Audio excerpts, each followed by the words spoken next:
आज शिल्पा जी परेशान इधर उधर टहल रही थी, क्योंकि उन्हें सुबह सुबह उठते ही गर्म पानी पीने की आदत थी। इसीलिए शिल्पा जी बार बार सुबह से 4-5 बार अपने कमरे से बाहर निकलकर देख चुकी थी कि उनकी बहू जगी है कि नहीं, लेकिन अभी तक उनके बेटे बहू उठे नहीं थे। सुबह के 8 बज चुके थे, लेकिन शिल्पा जी का छोटा बेटा अमित और बहू आरती अभी तक सोए हुए थे, और जब तक उनके बेटा बहू सोकर उठेंगे नहीं, उनको गर्म पानी नहीं मिलेगा। ऐसा नहीं था कि शिल्पा जी खुद गर्म पानी करके नहीं पी सकती थी, लेकिन उनकी बहू हर रात में रसोई का काम करने के बाद वह रसोई घर में ताला लगा देती थी। अब बेचारी शिल्पा जी गर्म पानी पीने के लिए परेशान घूम रही थी। जब सुबह के 10 बज गए तो शिल्पा जी से रहा नहीं गया, तो उन्होंने अपने बेटे बहू का दरवाज़ा खटखटा दिया।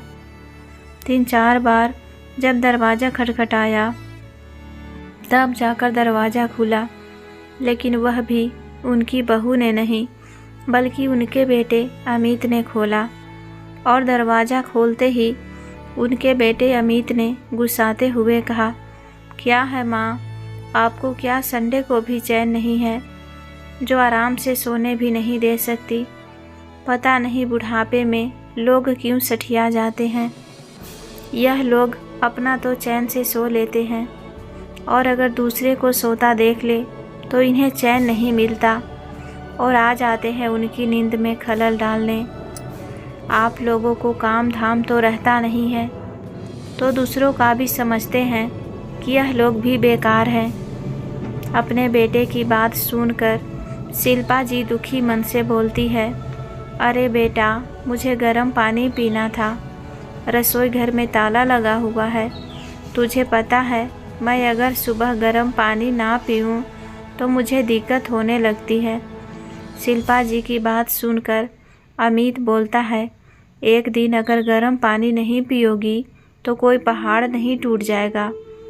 रोज़ तो आरती आपको गर्म पानी करके दे ही देती है।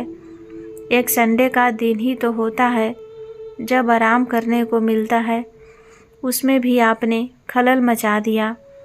और कमरे के अंदर जाकर अपनी पत्नी आरती को जगाता है और चाबी मांगता है।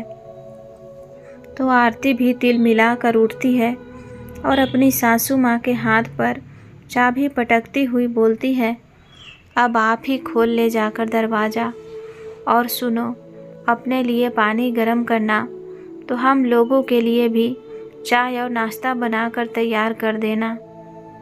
इस बुढ़िया ने तो नाक में दम करके रख दिया है। खुद तो चैन से नहीं, तो सोचा बहू को भी क्यों चैन से सोने दिया जाए। कभी सास को भी अपनी सोई हुई बहू अच्छी लगती है, जो आपको अपनी बहू का सोना अच्छा लगेगा। अब यहाँ खड़ी खड़ी क्या मुँह ताक रही हो, जल्दी से चाय बना कर लाओ। जल्दी नींद खुलने से मेरे सर में दर्द होने लगता है। हर दिन तो मशीन की तरह काम में लगी रहती हूँ। आज का दिन मिला था, उसमें भी इस बुढ़िया को चैन कहाँ है। और ऐसे बड़बड़ाते हुए फिर से अपने बेड पर लेट जाती है। अपने बेटे बहू की इतनी बातें सुनकर भी बेचारी शिल्पा जी चुपचाप रसोई घर में जाकर अपने लिए गर्म पानी करती है, पर अपने बेटे बहू के लिए चाय नाश्ता बनाकर उन्हें उनके कमरे में बनाकर दे आती है। तो आरती उन्हें बुरी तरह से घूर रही थी। तभी आरती का 4 साल का बेटा रोने लगता है। तो आरती बोलती है, इसके लिए भी दूध बनाकर ले आओ। बेचारी शिल्पा जी सर हिलाते हुए फिर से किचन में जाकर अपने पोते के लिए दूध गर्म करने लगती है। तभी कमरे से चिल्लाता हुआ उनका बेटा अमित बोलता है, क्या माँ, अब संभालो इनको, अच्छा खासा सो रहा था, इसको भी जगा कर बैठा दिया गर्म पानी के चक्कर में। तभी शिल्पा जी बोलती है, बेटा, उसी के लिए दूध गर्म कर रही हूँ, अभी लाती हूँ। तभी शिल्पा जी अपने पोते को दूध देने जाती है तो उनका पोता अमित के पास खड़ा रो रहा था। अमित लैपटॉप में कुछ कर रहा था तो शिल्पा जी को जैसे ही वह देखता है तो बोलता है, संभालिए इसको, आपके कारण आरती के सर में दर्द होने लगा है। बेचारी शिल्पा जी को एक गिलास गर्म पानी के चक्कर में न जाने क्या क्या सुनना पड़ा, लेकिन यह आज का बात नहीं था, यह तो उनके लिए हर रोज़ का सुनना था। बस सुनने का बहाना कुछ और होता है। आरती ऐसे ही तरह तरह के ड्रामे करके शिल्पा जी को परेशान किया करती थी। इधर जब दोपहर का टाइम हुआ, अमित आरती से बोला, तुम खाना मत बनाओ, तुम्हारी तबीयत ठीक नहीं है, माँ से बोल देता हूँ, वह खाना बना देगी। तो आरती बोलती है कि अरे उनसे मत बोलो, मैं बना दूँगी। तो अमित बोलता है कि अरे तुम्हारे सर में दर्द हो रहा है ना, तुम परेशान ना हो, माँ खाना बना देगी, तुम आराम करो। तो आरती कहती है, अरे नहीं, उनका भरोसा नहीं है, क्योंकि रसोई घर का सामान उठाकर अपने दूसरे बेटे को ना दे दे जाकर। पता है बहुत बार रसोई में सामान कम हो जाता है, मुझे तो ऐसा लगता है कि तुम्हारी माँ ही सामान उठाकर दे देती होगी, ज़रूर वही सामान की हेरा फेरी करती है और अपने उन बेटे बहू को दे आती है। और ऐसा बोलकर आरती रसोई घर में खाना बनाने लगती है। वह तो सर दर्द का बहाना बना रहे थे और अमित को वैसे ही तरह तरह के बहाने बनाकर उसको अपने माता पिता के खिलाफ भड़काया करती थी।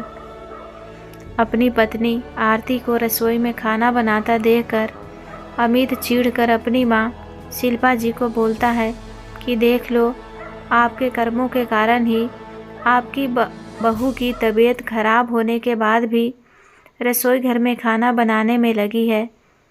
शिल्पा जी को अपने बेटे की बातें सुनकर उनकी आंखों में आंसू आ जाते हैं।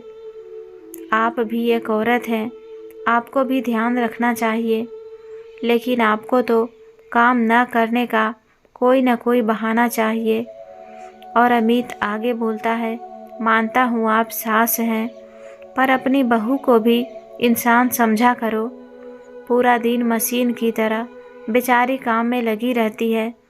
आपकी इन्हीं हरकतों की वजह से आपको और पिताजी को आपके दूसरे बेटे बहू ने आप लोगों को रखने से मना कर दिया था। पता नहीं भगवान हम लोगों को भी जाने कब चैन से रहने देगा। तभी अमित की इतनी बातें सुनकर उसके पिता शंभू दयाल जी बोलते हैं, बेटा जरा तमीज से बोलो, वह तुम्हें जन्म देने वाली माँ है, उसने कितना दुख तकलीफ सहकर तुम लोगों को पाल पोस कर बड़ा किया और तुम ही लोग उसे भला बुरा सुनाए जा रहे हो।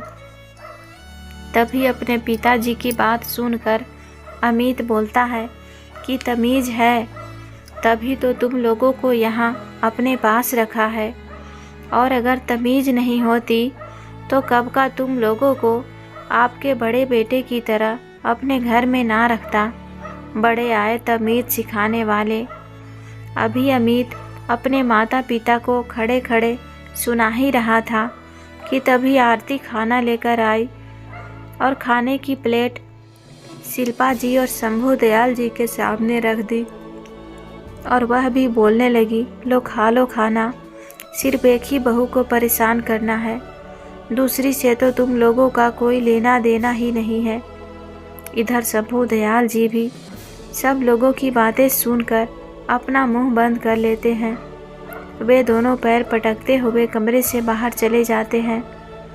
ऐसी बातें सुनकर तो शिल्पा जी के आंसू ही निकल पड़ते हैं, लेकिन अपने पति को वह परेशान नहीं करना चाहती थी, इसीलिए चुपचाप अपने आंसू पीछे मुंह करके अपनी साड़ी से पोंछ लेती है।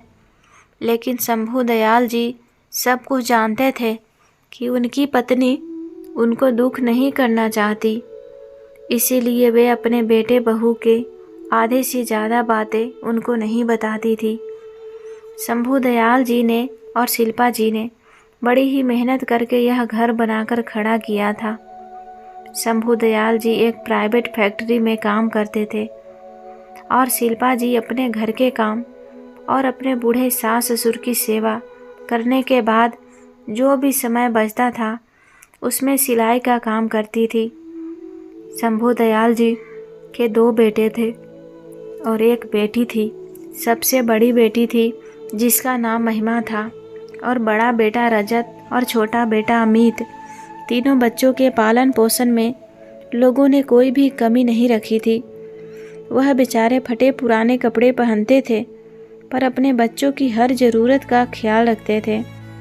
शंभू दयाल जी के दोनों बेटे रजत और अमित पढ़ने में ठीक थे तो पढ़ लिख कर उन्होंने अच्छी नौकरियां भी प्राप्त कर ली थी। इधर शंभू दयाल जी और शिल्पा जी ने अपने घर को 2 मंजिला बनवाकर तैयार किया था। उन्होंने अपनी बड़ी बेटी की भी शादी कर दी थी और दोनों बेटों का भी शादी अच्छे से हो गई थी। शंभू दयाल जी के बड़े बेटे रजत ने अपनी मनपसंद लड़की से शादी की। वह थोड़े अमीर परिवार से थी और बड़े स्कूल से भी पढ़ लिख कर आई थी। तो जैसे ही बड़े बेटे की शादी रागिनी से हुई तो उसने तुरंत ही अपनी गृहस्थी अलग कर ली और घर के ऊपर वाली मंजिल पर अपने पति के साथ रहने लगी। रजत ने भी अपने माता पिता से मुंह मोड़ लिया। इधर शंभू दयाल जी अपने छोटे बेटे के साथ नीचे वाली मंजिल में रहते थे। जब तक अमित की भी शादी नहीं हुई तो वह अपने माता पिता के साथ बड़े प्रेम के साथ रहता था। लेकिन अमित की भी शादी जैसे ही आरती से हुई तो वह भी बदलने लगा। पहले तो आरती ने ठीक व्यवहार किया, लेकिन कहते हैं ना कि खरबूजे को देखकर खरबूजा रंग बदलता है। वही हुआ आरती के साथ। आरती ने देखा जब उसके सास ससुर को उसके जेठ जेठानी नहीं रख रहे हैं तो वह भी क्यों उनको झेले। इसीलिए वह अब रोज़ रोज़ कोई न कोई बहाना बनाकर अपने पति को अपने सास ससुर के खिलाफ भड़काती रहती। शंभू दयाल जी भी अब बहुत वृद्ध हो चुके थे और वह पैरों के दर्द के कारण बाहर कमा नहीं पाते थे और शिल्पा जी की भी आंखें कमज़ोर हो गई थी तो वह भी अब सिलाई नहीं कर पाती थी। इसीलिए विवश होकर उन्हें अपने बेटे बहू की बातें सुनना पड़ता था। एक बार की बात है, उनकी बेटी महिमा अपने माता पिता से मिलने आई तो उसको देखकर आरती ने पहले तो मुँह ही सिकोड़ लिया। जैसे तैसे चाय नाश्ता करवाया और दोपहर के खाने के टाइम जब खाना लगाया तो उसने देखा कि भाभी ने उसके माँ और पिताजी के थाली में 2 सूखी रोटी और 1 कटोरी पानी जैसी दाल रख दी है और अपने और उसके लिए पनीर की सब्जी रख दी। तो महिमा अपनी भाभी से बोली, भाभी माँ और पिताजी को भी पनीर दे दो। तो आरती इस पर झिड़कते हुए ही बोलती है कि वे लोग नहीं खाते पनीर। तभी महिमा बोलती है, पर भाभी पापा को तो पनीर की सब्ज़ी बहुत ज़्यादा पसंद है। ऐसा करिए, यह आप मेरी वाली सब्ज़ी पापा को और माँ को दे दीजिए। इस पर आरती तमतमाते हुए बोलती है, अगर आपको भी नहीं खाना है तो मत खाइए।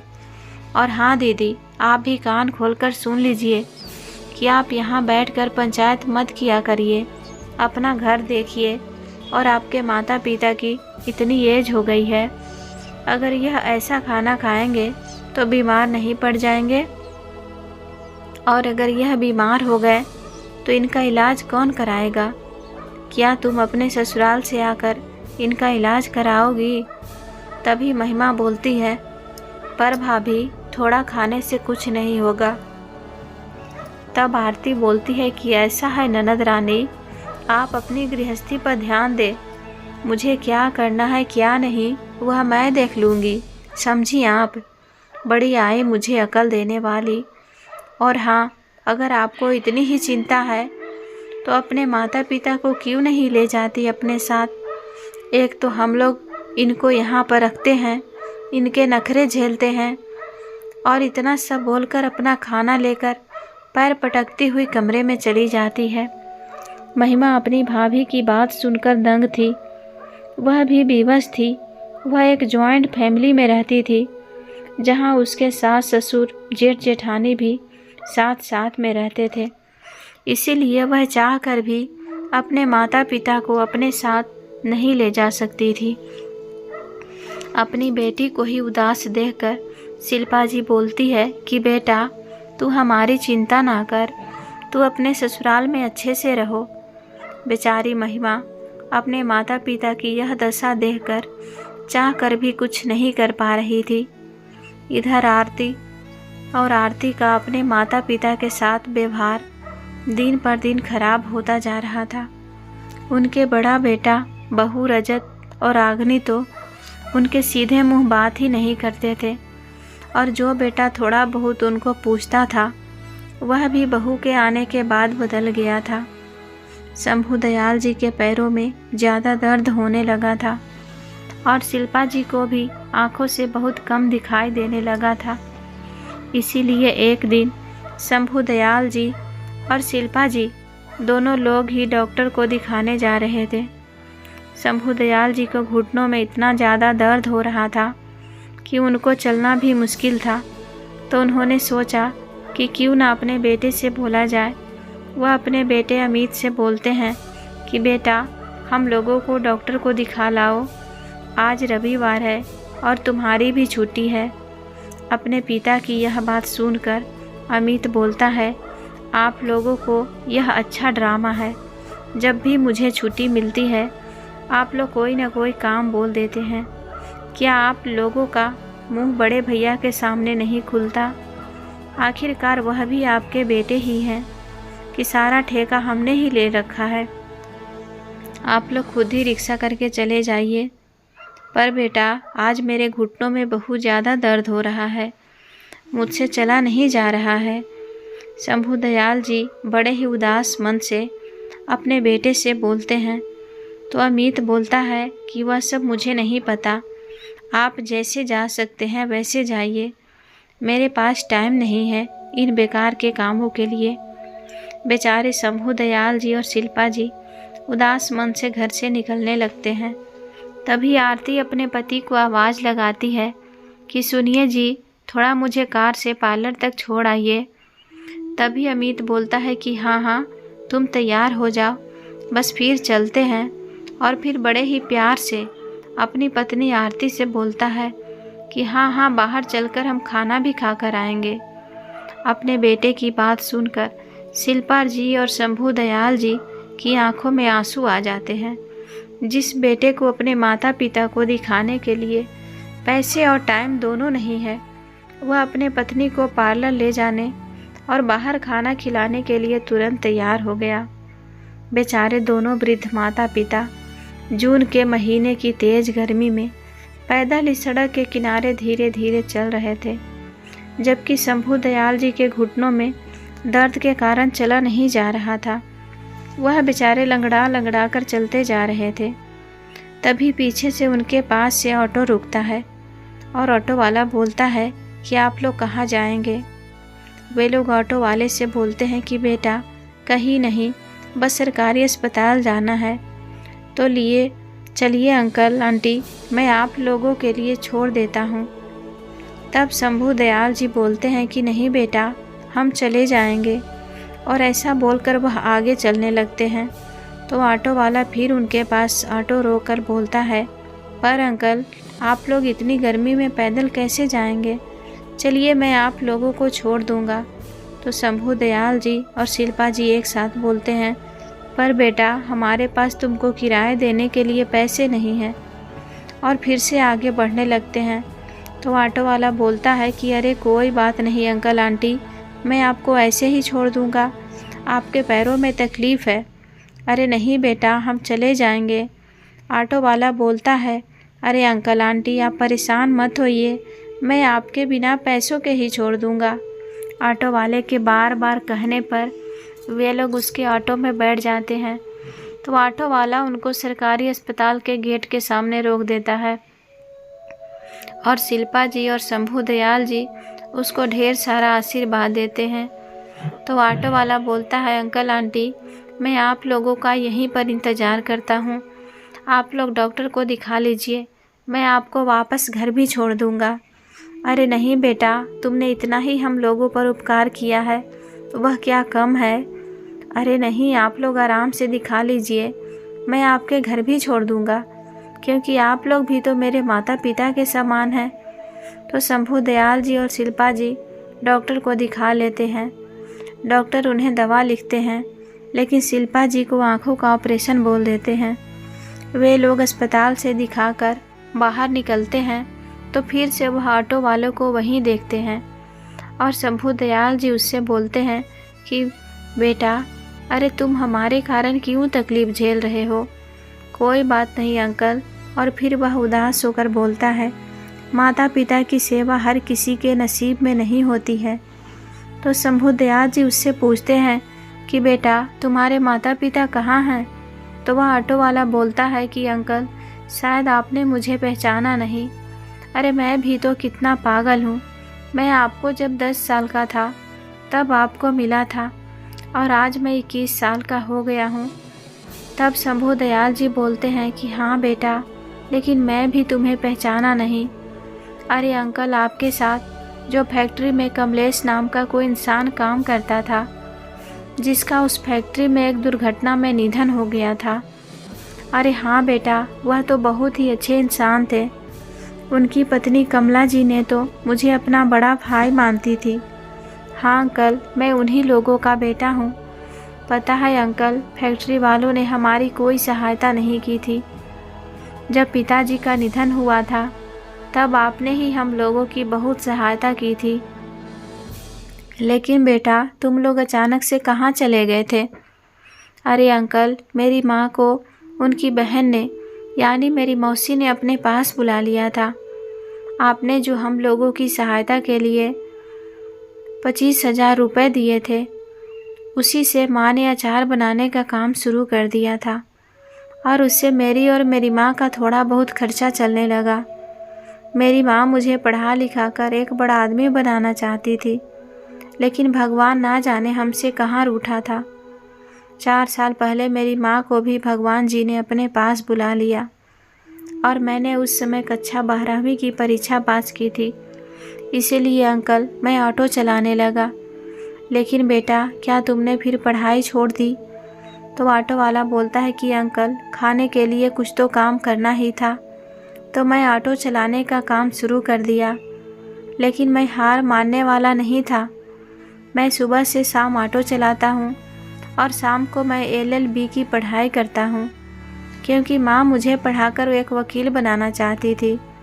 इसीलिए अंकल, चाहे कुछ भी हो जाए, मैं वकील तो बनकर ही रहूँगा और भगवान इसमें मेरा साथ भी दे रहा है। पता है अंकल आंटी, मेरी वकालत का यह लास्ट ईयर है। तभी शिल्पा जी बोलती है कि बेटा, भगवान करे तुम खूब तरक्की करो, ईश्वर तुमको सद्बुद्धि दे। और ऑटो वाला उनको उनके घर पर पहुंचा देता है और जाते टाइम मेरे को अपना फ़ोन नंबर देते हुए बोलता है, अगर आप लोगों को कोई भी ज़रूरत हो तो अंकल मुझे फ़ोन कर देना, मैं तुरंत ही हाजिर हो जाऊंगा। और उन दोनों लोगों को पैर छूते हुए वहां से चला जाता है। आज संदीप को जाता हुआ देखकर शंभू दयाल जी और शिल्पा जी की आंखों में आंसू थे, क्योंकि इतना प्यार और सम्मान तो उनके दोनों बेटों ने भी नहीं दिया था जितना आज संदीप ने उनको दिया था। शंभू दयाल जी और शिल्पा जी जैसे ही घर के अंदर जाते हैं तो आज उनका बड़ा बेटा रजत और उसकी पत्नी रागिनी नीचे बैठे अमित और आरती से बात कर रहे थे। लेकिन जैसे ही उन चारों की नज़र शंभू दयाल जी और शिल्पा जी पर पड़ती है तो वे लोग एकदम चुप हो जाते हैं और तुरंत ही रजत और रागिनी उठकर ऊपर चले जाते हैं। आज सरोज जी और शंभू दयाल जी को उन चारों का व्यवहार कुछ अजीब लगा, लेकिन वह दोनों लोग भी वहाँ से चुपचाप अपने कमरे में आ गए। आज रात भर पति पत्नी चुपचाप छत पर लेटे आसमान में चांद और तारों को देख रहे थे। गर्मी में भी बहुत तेज थी। दोनों लोगों की आंखों से नींद तो कोसों दूर थी। उनके दोनों बेटे बहू अपने अपने कमरे में AC चलाकर आराम से सो रहे थे, लेकिन उनके माँ पिताजी के कमरे में पंखा तो था, वह भी खराब। उनको सही कराना भी किसी को ध्यान नहीं था। बेचारे शंभू दयाल जी जैसे तैसे सीढ़ियों से चढ़कर छत पर गए थे। उनको ही पता था कि वह कैसे छत पर चढ़कर गए हैं, लेकिन उनके दर्द और तकलीफ को देखने और समझने के बजाय अपने कमरों में आराम से सो रहे थे। जिन बच्चों को जरा सी भी दिक्कत आ जाती थी तो वह दोनों पति पत्नी जमीन आसमान एक कर देते थे। यही सब सोचकर दोनों पति पत्नी आसमान की ओर अपनी आंखों में आंसू लिए निहारे जा रहे थे। खुद की मेहनत से बनाया मकान था। सोचा था बुढ़ापे में भी अपनी पत्नी और बच्चों के साथ चैन से बचा जीवन व्यतीत करेंगे, मगर यहाँ तो उल्टा ही हो गया। दोनों बेटे कुछ ज़्यादा ही समझदार निकले। अपनी अपनी गृहस्थी में खुश हो गए। अपने माता पिता के दुख तकलीफ़ों से तो उन्हें कुछ लेना देना ही नहीं था। अभी शंभू दयाल जी यह सब सोच ही रहे थे कि तभी शिल्पा जी का हाथ अपने गाल पर महसूस करते हैं और शिल्पा जी से बोलते हैं कि अरे ज़्यादा मत सोचो, सोने की कोशिश करो। लेकिन उन्होंने शिल्पा जी की तरफ देखा तो वह भी परेशान थी और इतना बोलकर वह भी आसमान की ओर निहारने लगते हैं और बोलते हैं कि काश इन बेटों से तो अच्छा होता भगवान हमको बेटे ही ना देता। कम से कम अपने बुढ़ापे में ऐसे बेटों के व्यवहार से आहत तो नहीं होते। और उनकी भी आंखों में आंसू बह निकलते हैं। तो शंभू दयाल जी बोलते हैं कि रो नहीं शिल्पा, मैं हूँ ना तुम्हारे साथ। लेकिन ना जाने क्यों आज शिल्पा जी को अपने दोनों बेटों और दोनों बहू का आपस में बैठ कर यूँ बात करना और उनको उनके पति को देखकर चुप हो जाना बार बार उनके मन को खटक रहा था।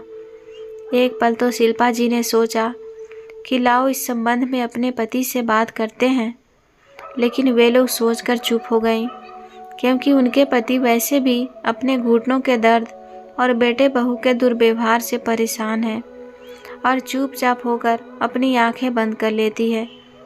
कुछ देर के लिए दोनों पति पत्नी की आंखें लग जाती है।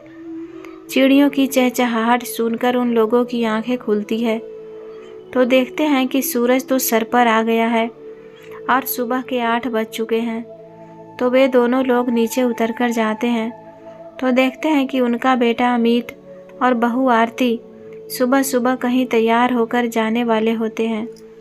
तो शंभू दयाल जी ने अमित से पूछा कि बेटा इतनी सुबह सुबह कहाँ जा रहे हो। तो अमित के बोलने से पहले उसकी पत्नी आरती अपने ससुर जी से बोलती है कि आपको इतनी भी तमीज़ नहीं है कि अगर कोई घर से बाहर जा रहा है तो उसे पीछे से टोकते नहीं हैं। वैसे तो आप लोगों के पास बहुत ज्ञान की बातें हैं, इसमें आपकी बुद्धि क्या घास चरने चली गई है। तो शिल्पा जी अपनी बहू को बोलती है, अगर बेटा तुम हमको पहले ही बता देती कि तुम लोगों को आज कहीं जाना है तो हम लोग तुमसे पूछते ही नहीं, और वह तुम्हारे ससुर हैं, थोड़ा तो तुम तमीज़ से बोला करो।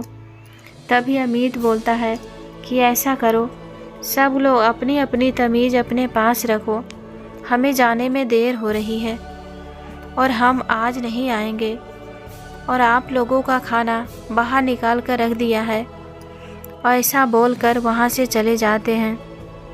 बेचारे शंभू दयाल जी और शिल्पा जी को बार बार बेटे बहू की बातें सुनना बहुत ख़राब लगता था, लेकिन उनके पास कुछ और रास्ता भी नहीं था। दोपहर होती है तो वह दोनों लोग खाने के लिए जैसे ही खाने का बर्तन खोलते हैं तो देखते हैं कि थाली में जरा सी सब्जी और 4 रोटी और थोड़ी सी शाम की बची हुई दाल थी, साथ ही थोड़े से चावल थे। दोपहर और रात का दोनों टाइम का खाना यही था। वह बेचारे एक एक रोटी और थोड़े चावल दोपहर में खा लेते हैं और बाकी बचे भोजन से रात की भूख शांत कर लेते हैं। जैसे तैसे दोनों वृद्धजन उन दिन तो गुजारा कर लेते हैं और रात को भी काट लेते हैं, लेकिन दूसरे दिन सुबह से दोपहर हो जाती है, लेकिन उनके बेटे बहू तो आते ही नहीं हैं।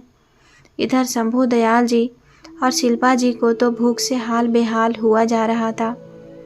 जब उन दोनों लोगों से रहा नहीं गया तो उन्होंने पड़ोसी के फ़ोन से अपने बेटे अमित को फ़ोन लगाया और जैसे ही अमित फ़ोन उठाता है तो शंभू दयाल जी बोलते हैं कि बेटा तुम कब आओगे।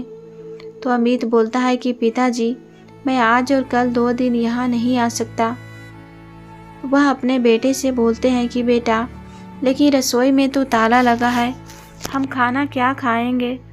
तो पीछे से उनकी बहू आरती की आवाज़ आती है, अपने पिताजी से बोल देना कि मेरी रसोई को हाथ भी ना लगाना और मेरी रसोई का कोई भी सामान इधर से उधर हुआ तो मैं उन लोगों को छोड़ूंगी नहीं। तो शंभू दयाल जी बोलते हैं कि बेटा बहू से बोलो हम खाना क्या खाएंगे। तो अमित बोलता है कि वह सब आप खुद ही देख लीजिए, हमने कोई आपको ठेका नहीं ले रखा है, आप बड़े भैया से भी बोल सकते हैं, 2-3 दिन वहीं आप लोग खाना खा लीजिए। ऐसा बोलकर फ़ोन कट कर देता है। इधर शंभू दयाल जी पर बेटा बोलते ही रह गए, लेकिन अमित ने तो अपने पिताजी की बात ही नहीं सुनी। बेचारे चुपचाप घर लौटकर आ जाते हैं। इधर उन लोगों से जब भूख बर्दाश्त नहीं हुई तो शिल्पा जी अपने बड़े बेटे के पास खाने के लिए जाती हैं। वह बहुत देर तक दरवाज़ा खटखटाती हैं, लेकिन जब दरवाज़ा नहीं खुलता है तो वह नीचे उतरने लगती हैं। तभी एकदम दरवाज़ा खुलता है तो उनकी बहू रागिनी दरवाज़ा खोलती है। वह जैसे ही अपनी सासू माँ को देखती है तो तुरंत ही उनसे बोलती है कि क्या मम्मी जी आप क्यों बार बार बेल बजाई जा रही हैं। पता है दोपहर का टाइम है, हम लोग सोते हैं, आप लोग तो बूढ़े हैं, आप लोगों की नींद नहीं आती है, कम से कम दूसरों का तो ख्याल रखा कीजिए। शिल्पा जी अपनी बहू से बोलती है बेटा सुबह से हम लोगों ने कुछ नहीं खाया है, अगर कुछ खाना हो तो हमें दे दो।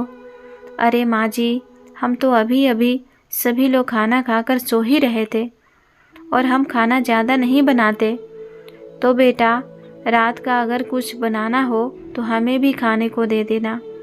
अरे माँ जी आज ही हमारे घर का सारा राशन ख़त्म हो गया है, हम लोग भी बाहर खाना खाएंगे, वैसे भी बाहर का खाना आप लोगों को सूट नहीं करेगा और अगर आप लोग 1-2 दिन खाना नहीं खाएंगे तो मर नहीं जाएंगे, बुढ़ापे में वैसे भी थोड़ा कम ही खाना खाना चाहिए। ऐसा बोलकर ज़ोर से दरवाज़ा मुंह पर बंद कर देती है। शिल्पा जी अपने आंसू पोंछते हुए नीचे वापस लौट आती हैं और शंभू दयाल जी उनकी आंखों में आंसू देखकर सब कुछ समझ जाते हैं। आज उन्हें अपनी औलाद के ऊपर घिन आ रही थी। शंभू दयाल जी ने मन में कुछ निश्चय कर लिया था कि वह अब ऐसे घूट घूट कर नहीं रह सकते। इसीलिए उन्होंने अपनी पत्नी से कहा कि तुम चिंता ना करो, मैं कुछ करता हूँ। और एक बार फिर घर से बाहर गए और लगभग 1 घंटे के बाद घर वापस आ गए।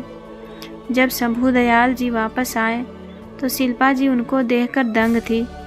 अपने हाथों में खाना पैक करवा कर आए थे और उनके चेहरे पर एक गजब का आत्मविश्वास भी दिख रहा था।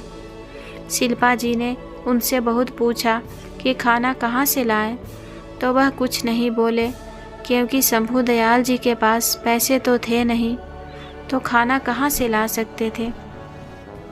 शिल्पा जी के बार बार पूछने पर उन्होंने यह ज़रूर बोला कि 3-4 दिनों में तुमको सब पता चल जाएगा, अभी हम लोग ईश्वर का नाम लेकर खाना खाते हैं।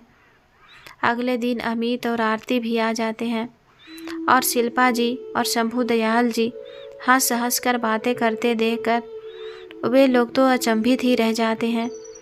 जो लोग हमेशा परेशान ही रहा करते थे, उनके चेहरे पर खुशी देखकर भी लोग अंदर ही अंदर कूद जाते हैं। 1-2 दिन निकले तो शंभू दयाल जी ने देखा कि उनके दोनों बेटे अमित और रजत और दोनों बहुएं रागिनी और आरती उनके कमरे में आती हैं और शंभू दयाल जी से बोलते हैं कि पापा हम सभी ने काफ़ी दिनों से सोच विचार करने के बाद एक फ़ैसला लिया है। अपनी बेटी और बहू को एकदम एक साथ अपने कमरे में देखकर शिल्पा जी और शंभू दयाल जी चौंक ही गए, लेकिन अपने आप को संयमित करते हुए शंभू दयाल जी बोलते हैं, कैसा फैसला, जरा हम लोग भी तो सुने। हमारे होनहार और काबिल बेटों ने कैसा फैसला ले लिया है, जिसमें तुम्हें हम बूढ़े बुढ़िया से भी पूछने की ज़रूरत पड़ गई। शंभू दयाल जी की आवाज़ में कड़कपन था। तो अमित और रजत बोलता है कि हम यह मकान बेच देंगे। अब यह मकान बहुत छोटा भी पड़ता है और हमारे बच्चे भी बड़े हो रहे हैं और पुराना भी हो गया है। हम दोनों भाइयों ने आपस में डिसाइड किया है, इसको बेचने के बाद जो पैसे मिलेंगे उसको हम लोग आपस में बांट लेंगे और कुछ लोन ले लेंगे और एक एक फ्लैट ले लेंगे। तभी शंभू दयाल जी बोलते हैं, अच्छा, तो कुछ दिनों से दोनों भाइयों में यह विचार विमर्श चल रहा था। जो भाई आपस में बात भी नहीं करते थे, आजकल इतना आपस में मिलकर बातें क्यों कर रहे थे। अब मुझे समझ में आया। तो अमित और रजत एक दूसरे की तरफ देखने लगते हैं। फिर आरती रागनी भी बीच में बोल पड़ती है कि पिताजी, आजकल ओल्ड एज होम का कॉन्सेप्ट चल रहा है।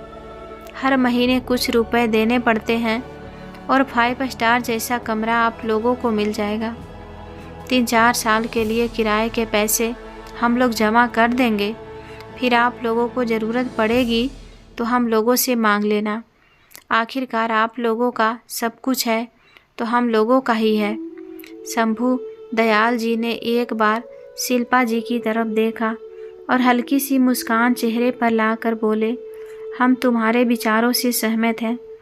तभी शिल्पा जी उनकी बातों को काटती हुई बोलती है, क्या बोल रहे हैं आप? यह घर हम लोगों ने कितनी मेहनत से बनवाया था और आप इतना नालायकों की बातों पर भरोसा कर रहे हैं, जो हमें वृद्धा आश्रम में मरने के लिए छोड़ देंगे और हमारी मेहनत की कमाई पर ऐश करेंगे। आज शिल्पा जी का गुस्सा तो 7वें आसमान पर था। तभी अमित और रजत बोलते हैं कि माँ, आप बेकार में हम पर शक कर रहे हैं। हाँ शिल्पा, यह सही बोल रहे हैं। मुझे 5 स्टार ओल्ड एज होम का आइडिया एकदम परफेक्ट लगा। मैंने सोच लिया है कि हम इस घर को ही 5 स्टार ओल्ड एज हाउस बना देंगे। और हाँ शिल्पा, इसमें हमें कुछ आमदनी भी हो जाएगी और हमारे जैसे बूढ़ों का सहारा भी मिल जाएगा। और फिर शंभू दयाल जी बुलंद आवाज़ में संदीप को आवाज़ लगाते हुए बोलते हैं कि बेटा, मैंने जो तुम्हारी सहायता से जो वसीयत तैयार की थी, उसकी एक एक फ़ोटोकॉपी नालायकों के हाथ में थमा दो। शंभू दयाल जी ने संदीप को इसी टाइम पर अपने घर पर बुलाया था। संदीप ने एक एक फ़ोटोकॉपी सभी के हाथों में थमा दी। सभी उनको देखकर भौचक्के रह जाते हैं। आज शंभू दयाल जी ने सबके नाम अपनी प्रॉपर्टी से हटा दिए थे। साथ ही संदीप उनसे बोलता है कि आप लोगों को 5 दिनों के अंदर घर खाली भी करना पड़ेगा। तभी अमित और रजत अपने पिता से बोलते हैं कि पिताजी, आप हमारे साथ ऐसा कैसे कर सकते हैं, हम आपके बेटे हैं। तभी शंभू दयाल जी गुस्से में दोनों को एक एक जोरदार तमाचा लगाते हैं और बोलते हैं कि अरे, तुम नालायक बेटे होने से तो अच्छा था हम भी औलाद ही रहते। उन्होंने हमें एक रोटी के लिए तरसा दिया। वह बोलते हैं कि वह हमारे बेटे हैं। और फिर संदीप का हाथ छोड़कर धन्यवाद देते हुए बोलते हैं कि बेटा, उस दिन अगर तुमने हमें खाना नहीं दिया होता तो इन्होंने तो हमें भूखे ही मार दिया होता। और साथ ही तुमने जो बेटा इस कागज़ों को बनवाने में मेरी सहायता की, इसके लिए तुम्हारा बहुत बहुत धन्यवाद। आज अमित और रजत अपने माता पिता का यह रूप देखकर दंग रह जाते हैं और नज़रें नीचे झुकाकर उनके कमरे से चुपचाप चले जाते हैं। और 5 दिनों के अंदर घर भी खाली कर दिए जाते हैं और शंभू दयाल जी ने इस घर को ओल्ड एज होम बना दिया, जिससे उन्हें कुछ पैसे भी मिलने लगे। इधर अमित और रजत जो अपने पिता के मकान में फ्री से रह रहे थे, उन्हें किराए के मकान में रहने पर आटे दाल का भाव पता चल रहा था। तो दोस्तों, आज की यह कहानी आप सभी को कैसी लगी, कमेंट बॉक्स में लिखकर हमें ज़रूर बताएं। अगर यह कहानी आप सभी को अच्छी लगे तो प्लीज़ वीडियो को लाइक, चैनल को सब्सक्राइब करना ना भूलें। धन्यवाद।